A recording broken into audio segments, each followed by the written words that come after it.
Hi guys, it's me, Mina. Today we're going to talk about a few things. We're going to review a few things. Invitations, notices, and reads. Now, like I always say, please check with your district about what they want you to do. Okay? So, first of all, if you receive a child, remember you have to transfer them in. If it's an out-of-state student, you're going to check that second box in eSped that says something about out-of-state students and testing, mainly because a lot of out-of-state students who come from other states, like let's say Oklahoma, Louisiana, Mississippi for one, where I'm from, by the way, they do developmentally delayed for a lot of things. And we don't recognize that in Texas. So either your ID, SLD, or one of the two. So with that being said, one of the three rather. With that being said, what you do at those particular situations is you're going to hold your transfer meeting, but it's going to be a transfer meeting with a read. And I know that sounds complicated, but it's really not. Some transfer meetings in some districts want you to have an administrator there and the parent, like it's a regular ARD. Well, this particular district that I work in, they don't. So that makes it better. Anyway, so once you set up your transfer meeting and you notify the people involved, because you have to have all of the information. Remember, you're going to have the student's IEP, the FIE, and any other paperwork that comes along. And you pray that you have a parent that has that information. So you really don't have to argue, fuss, and fight with a district that may use T-Rex, may not use T-Rex because they're out of state, those type of things. So once you get your transfer meeting set up, you're going to do the transfer and the read at the same time. So what you're going to do is you're going to do the transfer meeting. You're going to agree to accept this for 30 days. And in 30 school days, you're going to come back.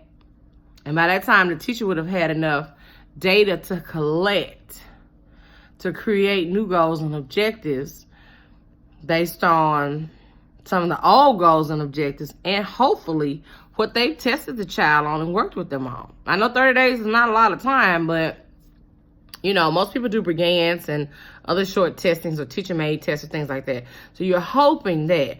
But then up until then, we're going to give you commensurate services and try our very best to match services.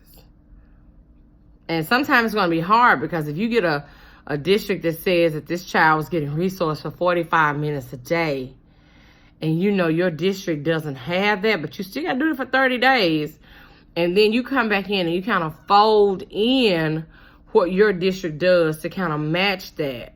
Because at this point, you're transferring districts. So it's not going to be an even thing. Okay. Once you complete your transfer meeting, you read over your notes.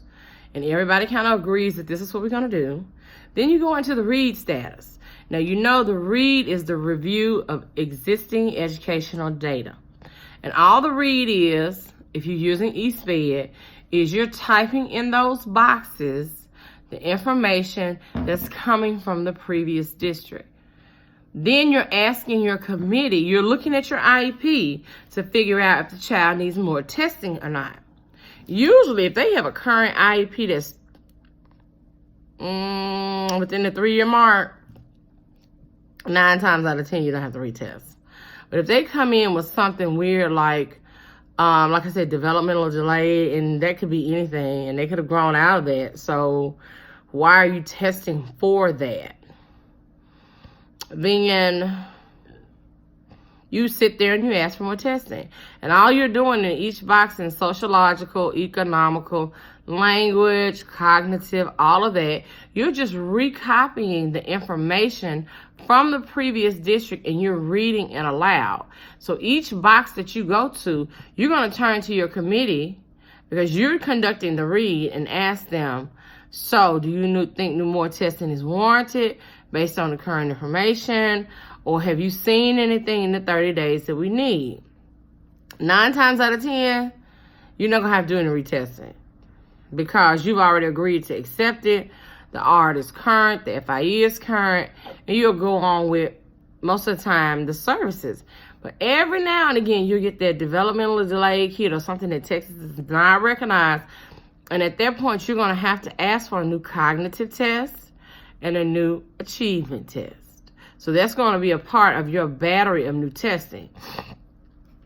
So then when you come back to the table after that, you'll be able to present your testing data to your committee. And so once you're presenting your testing data, you'll be able to go in and help the teacher and assist her with the information that you've collected in writing a firm and very sound IEP for their student that they're supposed to follow at that point. Because testing has been done and completed.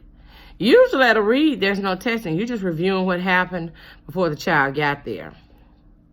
Most DFW schools, most Texas schools, most of the time, you don't need to read for. I mean, you don't need retesting.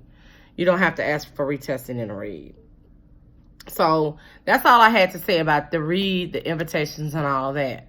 In my next video, I'll tell you why it's important and who the people are that need to be there and what they do.